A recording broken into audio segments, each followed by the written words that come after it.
درود و سلام دوست من، امیدوارم که حال دلت عالی باشه و آرزوی من برای تو اینه که حضورت تو هر لحظه از زندگیت پررنگ باشه و لحظه لحظه زندگیت پر باشه از جریان زندگی.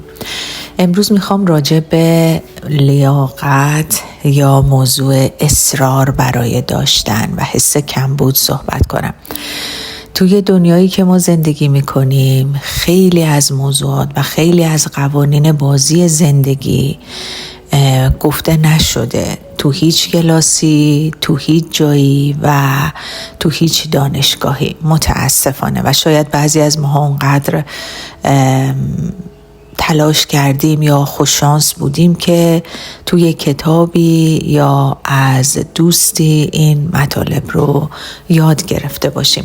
ولی من خودم به شخصه یه چیزی حدود 4 تا 5 ساله که دارم تحقیق میکنم، مطالعه میکنم و کلاس های مختلف رو شرکت کردم به عنوان یک روانشناس تا جواب سوال خودم رو پیدا کنم، چون واقعا از دوران دانشجویی خیلی سوال داشتم و خیلی از سوالام بدون جواب تو کلاس ها میموند و نمیتونستم جواب سوال هام رو پیدا کنم و تصمیم گرفتم که این کار رو، آستین ها رو بالا بزنم در واقع و خودم انجام بدم. و این اولین تجربه منه. برای اینکه شروع کردم پادکست میذارم، 2-3 تا بیشتر پادکست نذاشتم. شما تمام ایراداتش رو به بزرگی خودتون ببخشین. گفتم شاید مطالبی که آگاه شدم، شاید نه، اینو به جرئت میتونم بگم 100% اگر تو زندگیتون ازش استفاده کنین خیلی به دردتون خواهد خورد. دوست من، توی هر موضوعی توی زندگی ما اگر برای داشتنش اصرار کنیم، مثلا کلاس‌های قانون جذب میریم، کارشناس قانون جذب میشیم، ولی چند تا چیز هستش که یا گفته نمیشه توی کلاس‌ها یا ما خوب یاد نمیگیریم و اون این حس باوره، حس لیاقته. یعنی در واقع اون باور لیاقته. هر چیزی رو که شما بخواین، اصلاً جهان هستی به خواسته های شما پاسخی نمیده، جوابی نمیده. در واقع جهان هستی مثل یک آینه عمل میکنه که شما فکر کنید که خودتون رو جلوی یک آینه و دارین لبخند میزنید و هر آنچه که دور و بر زندگی شما پر خواهد شد پر از لبخند خواهد بود، پر از شادی خواهد بود و هر چقدر بیشتر غر بزنین، ناله کنین، گله کنین، گریه کنین، دقیقا همیشه اینو تصویر کنین.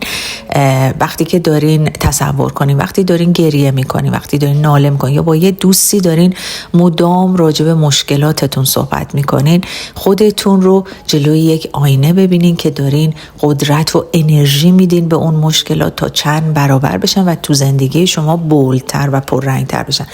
باور کنید که قانون دنیا باوره. یعنی هر چیزی رو که شما باور کنید و اثر نیاز و کمبود سراغش نرین، چه ثروت باشه، چه هر چیزی، شغلی باشه، پوزیشنی باشه، اگه شما باور لیاقت داشته باشید که من لیاقت یه همچین چیزی رو دارم و من از خود جهان هستی هستم و هر چیزی رو میتونم داشته باشم، به قدرت درونتون، به قدرت باورتون پی ببرین، به شما قول 100% میدم که میتونین اون رو داشته باشین. یه گفته معروفی هست میگه you are not here to get, you are here to let. تو اینجا نیستی که از سر نیاز چیزها رو داشته باشی. من و شما اینجاییم تا لیاقت داشتن چیزها رو در خودمون ایجاد کنیم و هر موقع به اون باور لیاقت برسیم و بدونیم که اشرف مخلوقات هستیم و چه نیرو و قدرتی در درونمون هستش و در واقع خودمون رو اونجا ببینیم، همه چیز رو خواهیم داشت بدون هیچ گونه ناراحتی. پس یادمون باشه که باورهای ما که زندگی ما رو رقم میزنه و ما رو به اون جایی که باید میرسونه و میکشونه. خیلی ها فکر میکنن که همین که خواستن، بله اجابت میشه، همونجا هست، ولی آیا تو شبیه به آدمی شدی که اون خواسته رو داره؟ در واقع شما از هر چیزی که میخوان، هر کسی که میخواین بشین، اون بخش نیاز و کمبود رو باید خارج بکنین و بشین خود اون.